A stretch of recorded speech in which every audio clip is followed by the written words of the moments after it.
Olá, tudo bem? Seja bem-vindo ao canal Meu Momento com Deus. Nessa ocasião nós teremos mais um estudo guiado, mais um momento de aprofundamento da Palavra de Deus e estudo da Palavra de Deus.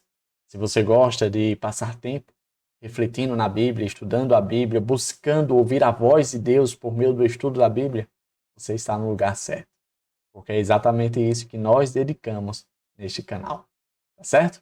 Antes de nós conhecermos o tema, o assunto ou textos que serão lidos e refletidos no estudo adicional de hoje, que é exatamente o tema do estudo da sexta, nós vamos fazer a nossa recapitulação, né? Dar ali uma resumida do que a gente viu durante os dias da semana, né? O ideal, caso você tenha perdido algum dia, né? Quem sabe aí pela rotina do dia, quem sabe aí pelas circunstâncias que podem ter atrapalhado, você tem aí a oportunidade de visitar o vídeo e ver, né, ali na íntegra o estudo completo, aprofundado, detalhado, né?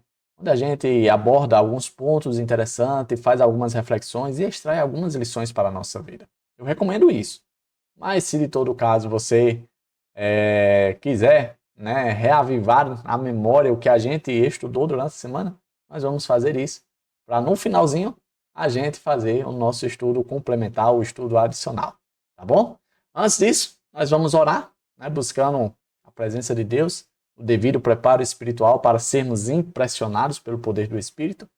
Mas antes também, eu gostaria de pedir, caso você ainda não seja inscrito, para se inscrever, deixar o gostei, comentário, compartilhamento. Tudo isso é importante porque vai gerar engajamento no canal, vai fazer com que o canal cresça, alcance mais pessoas e assim a gente difunda a palavra de Deus para mais e mais. Tá bom? Então conto com teu ajuda, teu apoio. Vamos fazer a nossa oração? Ore comigo? Senhor Deus, estás nos céus, muito obrigado, Pai, por mais uma oportunidade de poder estudar a Tua palavra. E nesta ocasião, mais uma vez, por meio do Teu Santo Espírito, aquele que é o nosso professor, aquele que nos instrui, aquele que fala ao nosso coração, que por meio dele a gente possa lembrar tudo aquilo que o Senhor nos impactou, nos chamou a atenção, nos despertou. Queremos também, Senhor, pedir o perdão dos nossos pecados, porque nós sabemos que o pecado, ele não habita em meio a Ti, e nós queremos passar a eternidade junto a Ti. Então, Pai, derrama sobre nós a justiça de Cristo, os méritos de Cristo, a graça de Cristo, para que por meio de Cristo nós possamos permanecer diante de Ti por toda a eternidade. Nós confiamos esse auxílio, né, esse pedido tão importante, porque a nossa fé reside na pessoa do Teu Filho amado, Jesus Cristo. Amém. Pois muito bem, nós estudamos durante a semana a 11ª semana, né, a 11ª lição. Estamos já nos aproximando das lições finais do trimestre, né, o terceiro trimestre do ano está quase acabando. E durante esse trimestre nós estamos estudando o livro de Êxodo. Tem sido uma experiência maravilhosa. Nós temos descoberto tantas coisas, temos aprofundado tantos assuntos que, quem sabe, em outra ocasião, quando a gente lê o livro de Êxodo, a gente não tinha parado para pensar, não tinha se apercebido das verdades ali contidas. Mas que por meio desse estudo, o nosso coração ele está sendo aberto, está sendo impressionado. E eu acredito isso unicamente a pessoa do Espírito Santo que vem falando a mim e a você. Tá certo? Então, a 11ª lição, né, falou sobre um tema muito importante na jornada ali do povo de Deus, indo em direção à Terra Prometida, que foi exatamente sobre a apostasia e a intercessão. Eu quero ler com você aqui o verso para memorizar.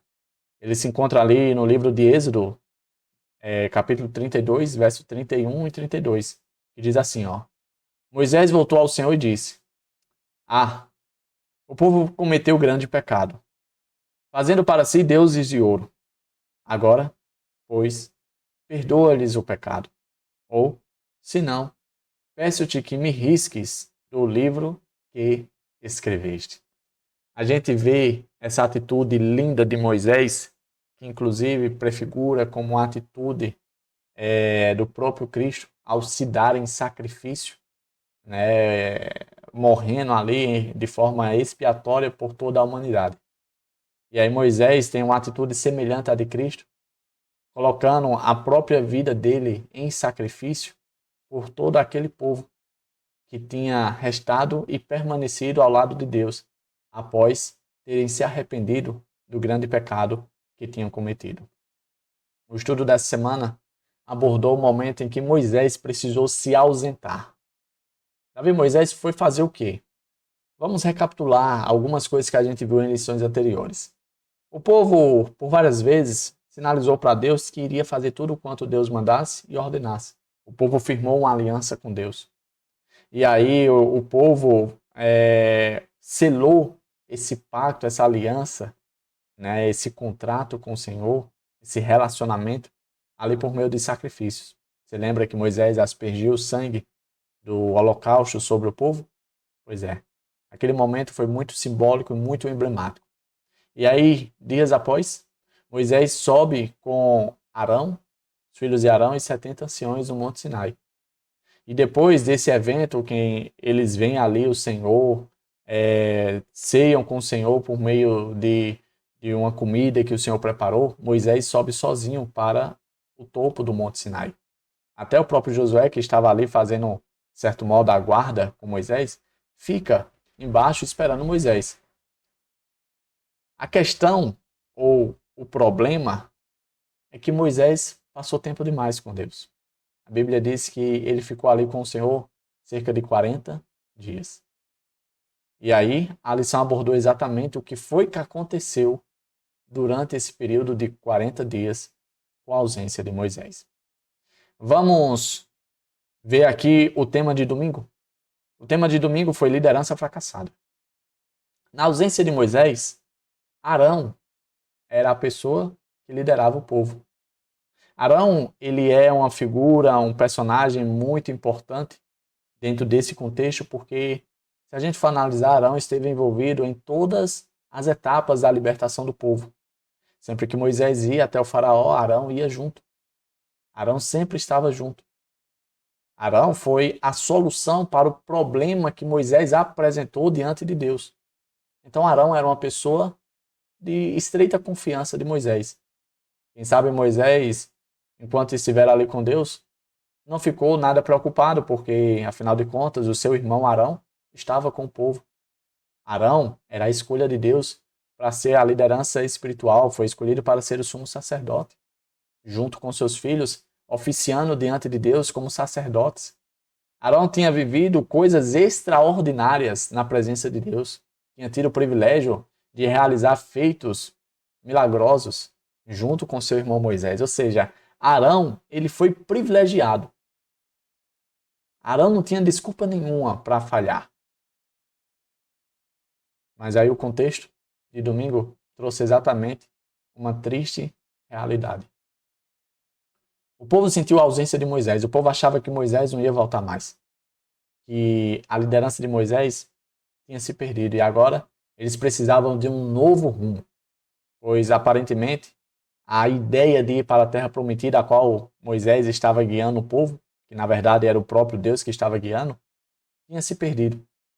E aí o povo chegou para Arão e diz: olha, é o seguinte, o teu irmão foi embora, o teu irmão não volta, nós não sabemos o que aconteceu, então vamos criar deuses que nos guiem, deuses que nos levem para o nosso destino. E aí, ao invés de Arão aproveitar a oportunidade para, quem sabe, fazer um fecha, né, com a cara daqueles que estavam fazendo uma proposta indecente como essa, né, de colocar deuses no lugar do único e verdadeiro Deus, Arão falou o seguinte: olha, peguem tudo de ouro que vocês tiverem, as correntes, os brincos que estão nas suas mulheres, nos seus filhos, nas suas filhas, e tragam até mim. Arão solicitou, e o povo, de uma forma voluntária, levou até ele. E ali, ele fundiu com uma ferramenta própria, um bezerro de ouro. Arão, ele infelizmente falhou, ele pecou, ele cedeu à pressão, ele não foi aquele que representou a Deus, mesmo tendo sido exposto a tantas coisas maravilhosas pelo poder de Deus. Isso nos traz à tona a lição de que Não basta eu e você termos experiências com Deus. Eu e você temos que escolhermos não apenas defender a causa de Deus, mas nos posicionarmos ao lado de Deus. Infelizmente, Arão não fez isso. Por isso a liderança dele foi fracassada. Partindo para o tema de segunda, nós vimos aqui o tema idolatria e o mal. Nós vimos que o povo, após ter ali à disposição um bezerro de ouro, o povo meio que ficou cego. Porque é exatamente isso que o pecado causa na vida das pessoas. Veja a declaração que o povo fez diante do bezerro. Este é o Deus que nos libertou da terra do Egito. Esse é aquele que nos livrou da escravidão do Egito. Sendo que eles tinham acabado de criar aquele ídolo, aquela divindade. Como aquele ídolo poderia ter feito isso? É o que o pecado promove e faz acontecer na vida daqueles que se entregam ao pecado, à idolatria. A gente viu que o povo caiu na bebedice, caiu na comilância, caiu na farra, na orgia, nas coisas terríveis e imorais que o pecado promove. A gente viu que o povo, de fato, trilhou um caminho mau. Tudo proveniente da idolatria.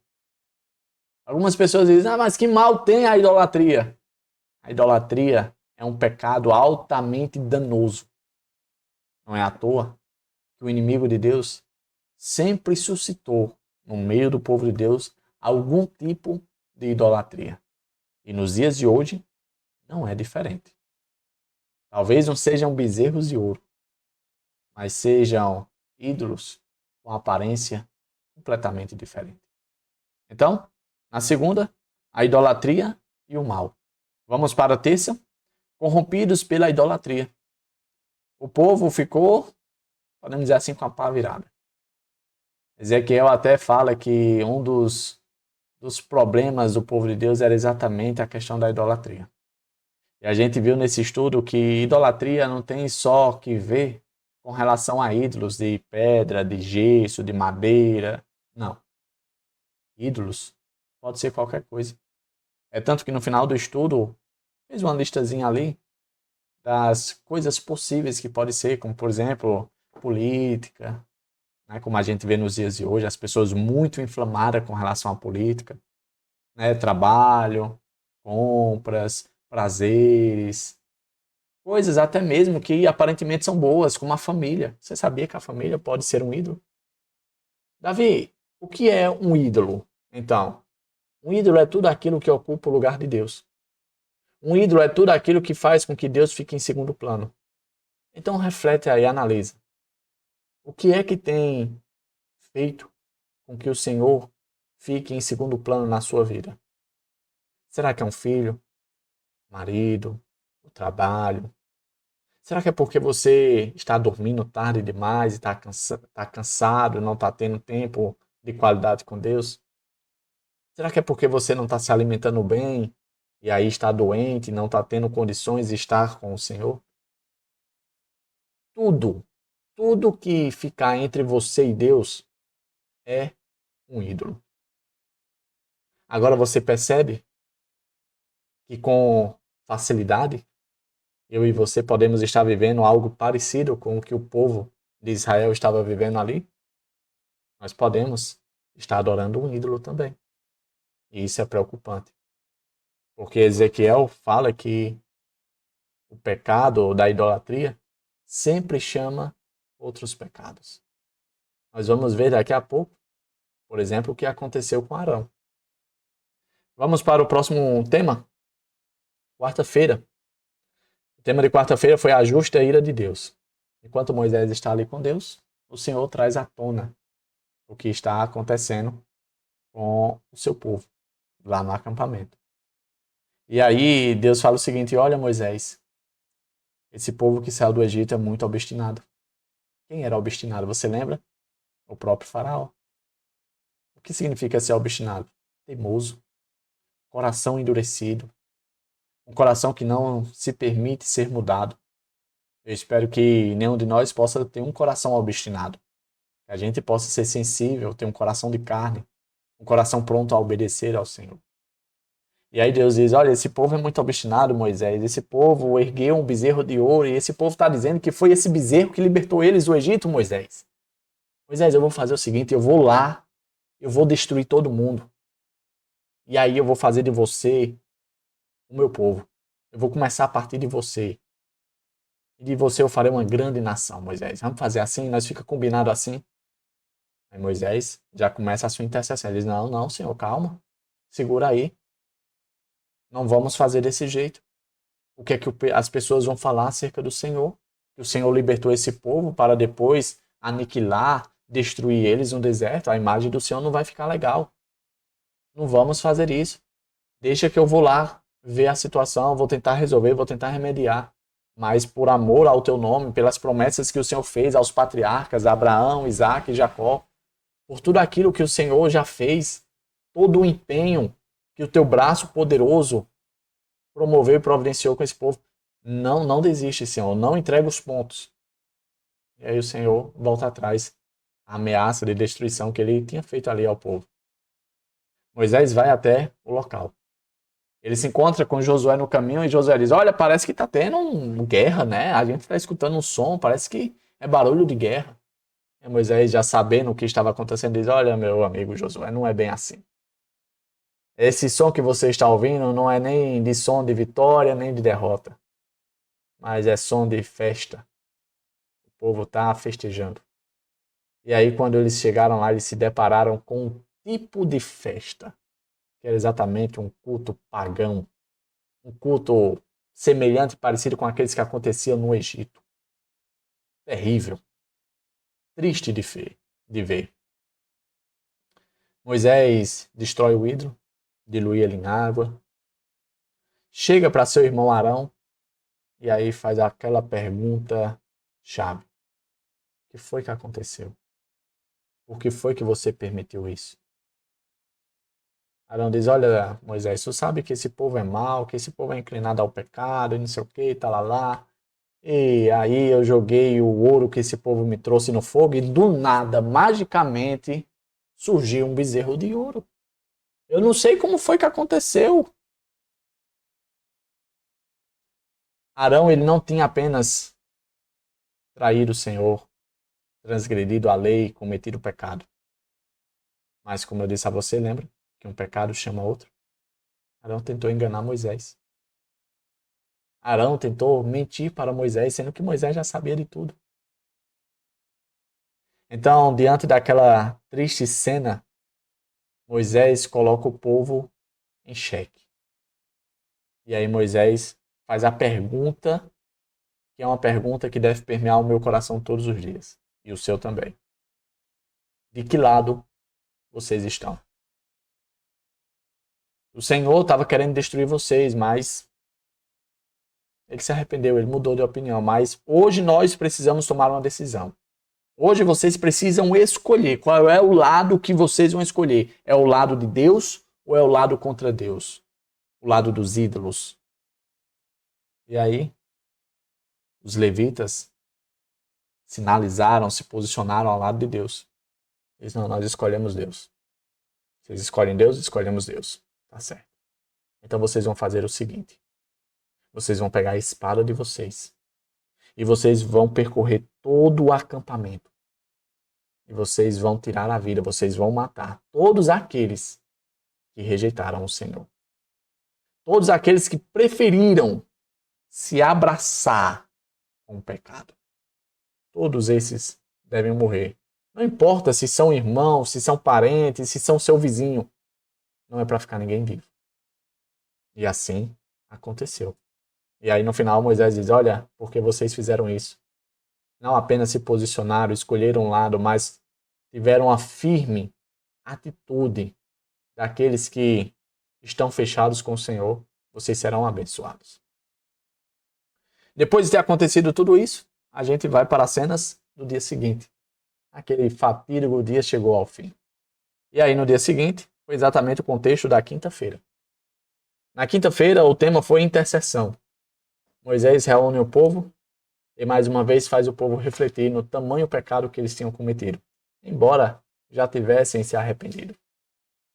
E aí Moisés fala, olha, eu vou subir até o Senhor novamente. Eu vou tentar remediar a situação de vocês, que não é nada fácil. Fiquem aí em contrição de espírito, em situação de arrependimento. Moisés subiu ao monte. E aí ali, mais uma vez, em audiência com Deus, que não informa quanto tempo ele passou, mas lá no livro de Deuteronômio a gente descobre que também foi um período de 40 dias. Ali Moisés chegou para Deus e fala as palavras que a gente leu no verso para memorizar. Senhor, o povo pecou. O povo fez algo terrível. Mas perdoa eles, Senhor. Se não, se o Senhor não puder perdoar eles, então tira o meu nome do livro que o Senhor escreveu. Em outras palavras, Moisés ofereceu a própria vida em sacrifício por aquele povo. Moisés não estava barganhando, Moisés não estava chantageando Deus. Moisés estava tendo compaixão, tendo misericórdia. Moisés estava exalando, demonstrando o que o próprio Jesus fez por cada um de nós. Não é lindo? Não é admirável? Não é elogiável? É sim. E é exatamente isso que Cristo espera de mim e de você. Que eu e você não tenhamos apenas o nome de Cristo, mas que a gente tenha as atitudes de Cristo. Quando Moisés pede para que perdoe o pecado daquele povo, a gente viu no estudo da quinta-feira que uma outra tradução para a mesma palavra hebraica utilizada ali é coloque sobre si. E a gente vê isso de forma muito clara ali no livro de Isaías 53, em que o nosso Senhor Jesus Cristo tomou sobre si todos os nossos pecados.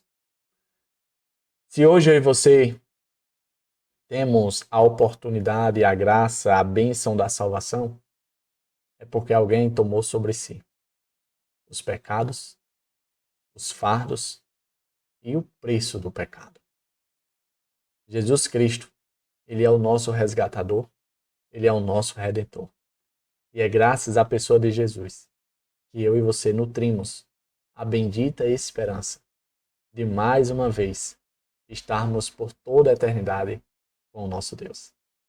A gente poderia encerrar o estudo da lição aqui, porque de fato foi maravilhoso. Mas nós temos o estudo adicional, que tem a cerejazinha do bolo, né? Ali o complemento perfeito para encerrar de fato com chave de ouro. Então preste atenção nesses dois textos que eu vou ler para você e assim a gente encerrar o nosso estudo. O primeiro texto diz assim, ó: a lição desta semana destaca a obra de Deus em favor do seu povo. O Senhor pode fazer em nós infinitamente mais do que tudo o que pedimos ou pensamos. Não devemos nos concentrar em nós mesmos e enfatizar nossos desejos pecaminosos, porque isso leva à idolatria. Em vez disso, nossa atenção deve estar em Deus e em seu poder. Ele concede a força de que necessitamos para uma vida nova e vitoriosa. Você quer evitar viver essa mesma realidade que o povo de Deus viveu no passado ali no livro de Êxodo? Então, deixe você de lado. Tire você do foco e coloque Deus em evidência. O poder de Deus em evidência. O estudo da palavra de Deus em evidência. O momento com Deus em evidência. Porque é somente dessa forma que eu e você não iremos cair no terrível pecado da idolatria. O outro texto, muito importante também, que foi trazido a cada um de nós aqui, diz assim, ó: o amor, não menos que a justiça, exigia que o juízo fosse aplicado sobre esse pecado. Lembra que algumas pessoas, cerca de 3.000 pessoas, perderam a vida porque preferiram o pecado? Esse foi o juízo de Deus. Deus é o guardião bem como soberano de seu povo. Ele exclui aqueles que estão determinados a seguir a rebelião, para que não levem outros à ruína.